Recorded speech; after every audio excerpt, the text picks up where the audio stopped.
Games Workshop has been making a mistake this entire edition.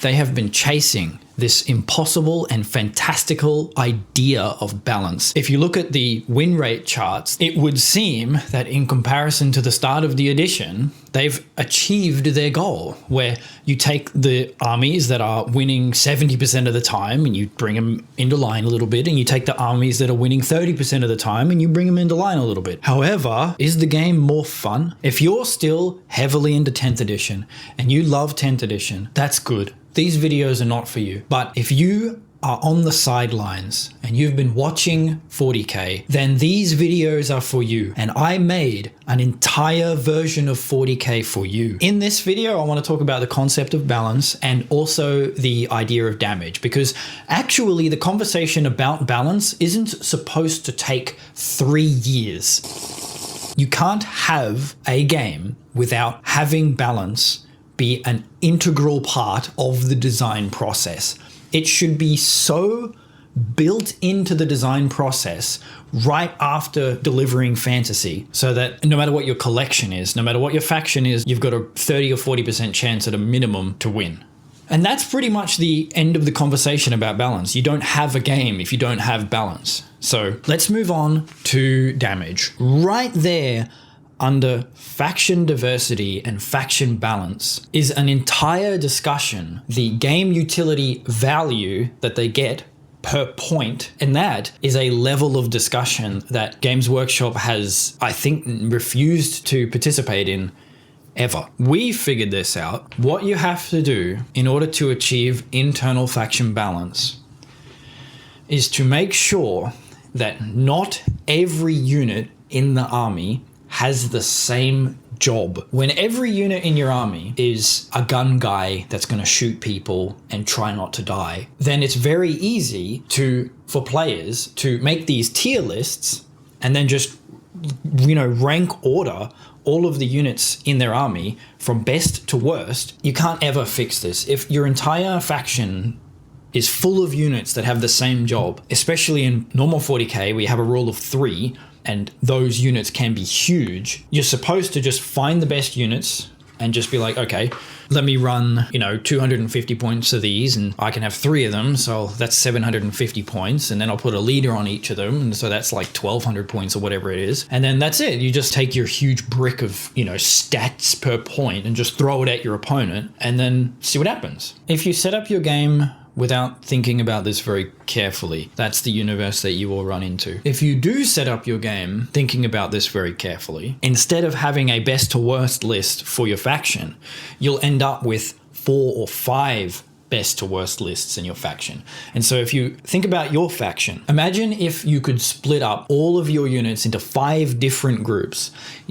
This unit's good against this, these units are good against that, this unit's good against this. Yeah, maybe you can rank order them a little bit within those roles, but then you also get to go into a sub role. These units might be good against Terminators, but so are these units, and you can rank order them. Sure, but this unit deep strikes and this unit's a tank, so depending on what the rest of your list is, you're going to pick either one. And so that brings up the idea of like a maximized unit diversity and viable lists. Let me explain. This will make a lot of sense very soon, especially when I explain how we did it. I don't understand how they make this game without Unit Crunch being on a second monitor right there and just making sure that the plasma guns are really good against armor and the bolt guns are really good against like flesh, regular infantry. And that's what we have. That's what we have. Let's look at an example. The most difficult unit to get this stuff right with are the units that have a lot of weapon options. The tragic reason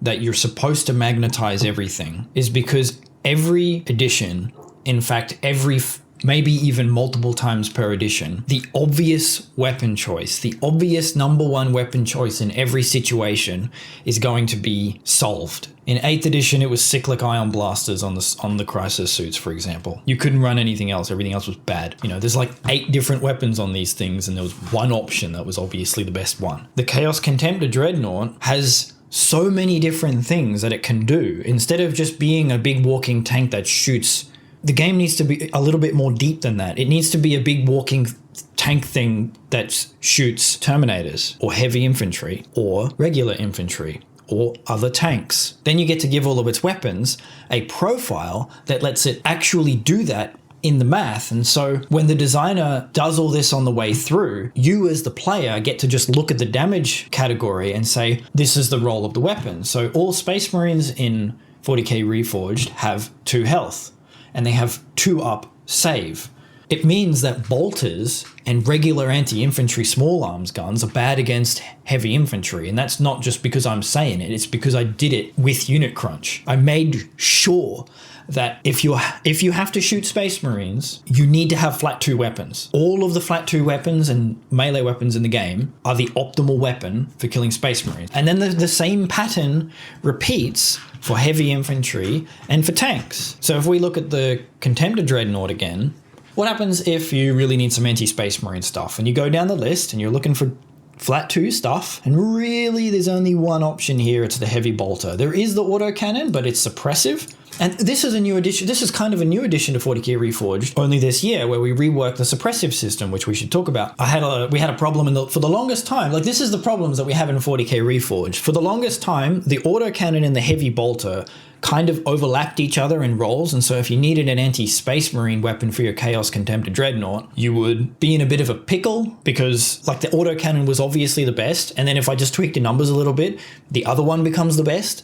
And this is a microcosm of the problem that happens in all of 10th edition across the entire faction level with different units. But in 40k Reforged, this stuff happens right when you're comparing 2 different weapons, if there's a lot of weapons. So 40k Reforged has internal balancing issues if the unit has a lot of different weapon options. That's the only time. And then we hyper upgraded the morale and suppression system into this beast where autocannons and stuff can suppress things and they can stop them from shooting at you as opposed to do raw damage. And then that means the heavy bolter gets to be the king of killing Space Marines on this entire tank. And so you can bring 2 of them. And so if you really need an anti-Space Marine thing, here's your 140 point tank with dual heavy bolters, and it'll be fine. It'll do the job. Cool. Okay. Well, maybe you're up against like Tyranids or you're up against Imperial Guard. Okay, let's go down the list. Let's look for damage 1. Oh, look, here's an assault cannon and you can have 2 of them. So if you need to kill heaps of Hormigorns or elves or fire warriors or just any kind of regular infantry, there you go. There's your assault cannon. And look, it's 10 shots, hits on 3s, strength 5, neg 2, flat 1. It's fucking perfect for just mowing down little infantry. But because of that neg 2 instead of neg 3, the dual heavy bolter will be better at killing Space Marines than the assault cannon. That pattern is repeated across every unit, every weapon, across the entire game. Let's go to the next one. Let's keep going. What about anti-heavy infantry? It's like, damn, I'm probably going to be up against like some Wraith Guard or some Terminators. You know, if you're up against me, I'm going to slam the board with 800 points worth of Terminators. And so I can highly recommend the Volkite Dual Culverin. Let's see, like Terminators are 3 health. Here we go, Chaos Terminators. Tier 5, 2 up heavy armor, flat 3 health. What's heavy armor? Well, heavy armor is just affected only by every second AP. You know, it just halves the incoming AP basically.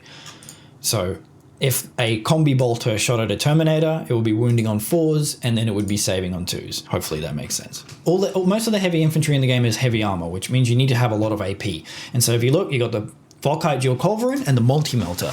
And very clearly, those 2 are the anti-heavy infantry guns. Obviously, the Multi-Melter serves as both anti-heavy infantry and anti-tank, but, you know, it does have a shorter range. Let's not forget that. Shorter range in 40k Reforged means less safety, because once you're down to 16 inches, getting charged is a high probability, not just a possibility. And so all of these are examples of internal balance done right. You know, you don't come to the Chaos Contemptor Dreadnought like you do in 10th edition and then just be like, okay, which one's the best weapon?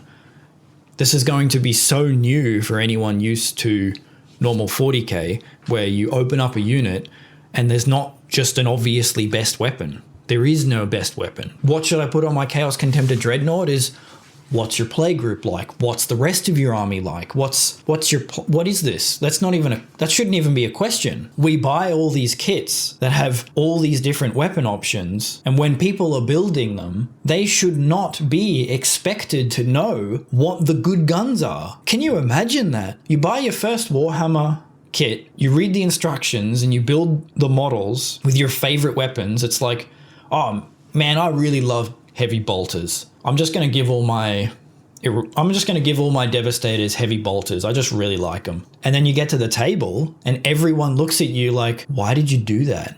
The missile launcher is obviously the best. I just did what everyone said online, which is just do what's cool. I'm not about to say, oh, here's my heavy bolters. I'm just going to run them as missile launchers because in this edition, they're the better weapon. What if we could just play a game where they're not the better weapon? What if it was just a different weapon? If two weapons have the same role, they should be within like 5 to 10%, like equal efficiency. You should not be able to notice the difference. It's like, let's have two anti-tank guns. One strength 8 but has more AP, one strength 16 but has less AP. And then if you punch it in Unit Crunch, you can literally just swap the numbers around so that they are doing identical damage against the intended targets. Identical, by the way. So that's kind of what I think about balance. External balance will appear if you have a keen idea of the power budget of units per point. You just need to have a heuristic. You just need to know, if I know that if I build a tank for a different faction, I know exactly how much damage per point it's supposed to have, depending on how durable it is and how fast it is. Because a long time ago, I thought damage was supposed to be a little less. And I built the whole game, I built 4 factions, and then we were playing and playing and playing, and it just kept feeling like there wasn't enough damage in the game. And so I increased all the damage by 30%. And I would never have been able to do that if I didn't have a formula in the first place, because then I could go back and be like, I need to increase damage across the game by 30%. But since I already know how much damage everything does per point, I can just increase everything's damage by 30%. And then the game was awesome. Like it feels exactly, I mean, 40k Reforged, the damage in 40k Reforged feels exactly right. Exactly. And that doesn't mean units crash into each other and then immediately disappear off the board, because if, you kind of want durable melees to last maybe 2 or 3 turns. The thing is, if damage is too high, then you actually lose the opportunity for low rolls to throw a big spanner into the works. And then you don't get the dice telling a story on the table where like a witch squad plus her succubi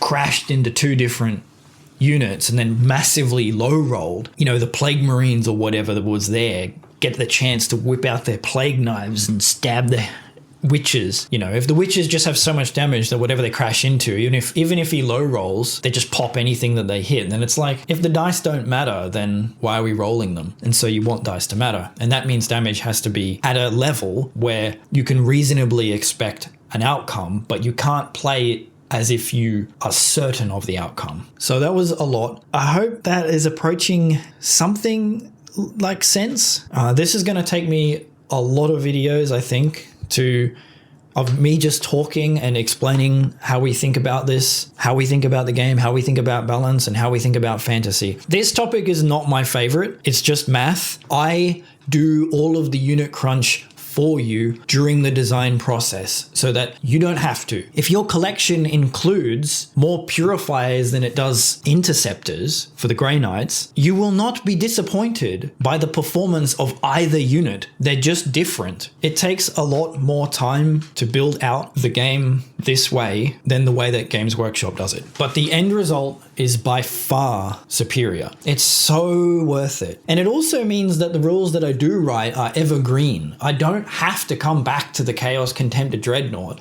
and adjust things every 3 months because half of the weapons suck. All of the weapons are perfectly adequate for their role. And so you can just leave them. And when you learn the game, that's the game. Like you can come back 3 years later and it's because of the formula, basically. Because in 3 years, I'll still be balancing new units the same way the Chaos Contemptor Dreadnought is balanced. So there's no such thing as power creep. It sounds like I'm anti-powerful unit, but that's not true. Every unit is powerful, but it's also not over the top. It's like, if every unit's powerful, what matters more is the tactics and the dice. The dice themselves matter more. Who gets initiative? Who gets the big advance rolls? Who gets double readies off the mission?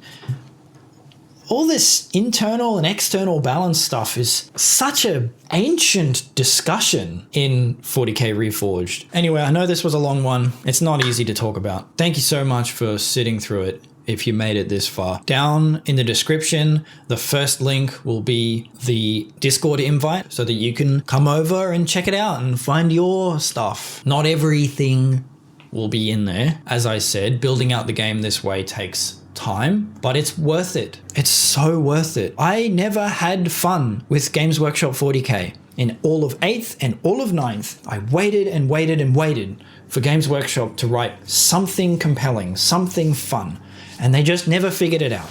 I think the games designers that were once employed by Games Workshop are long, long gone. And about a year ago, when I was playing 40k Reforged, I couldn't believe it when I was watching myself actually have heaps of fun rolling dice and moving plastic minis around on a table as a 30-year-old guy. It was exciting.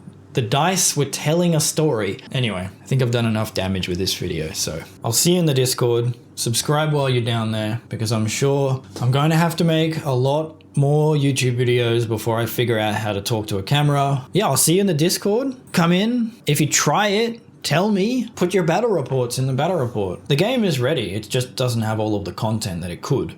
But at the same time, not having all the content that it could is also exciting, because that means the future is extremely exciting. Okay, I play this faction and I've got these units. There's no rules for them. And then we get to talk about what they're supposed to be like on the table, and I write the rules up and I say, how's this? And you say, it's kind of not really. And I go, okay, no worries, let's try it again, we'll do a different one. We just get to keep making the game. So exciting stuff. See you soon.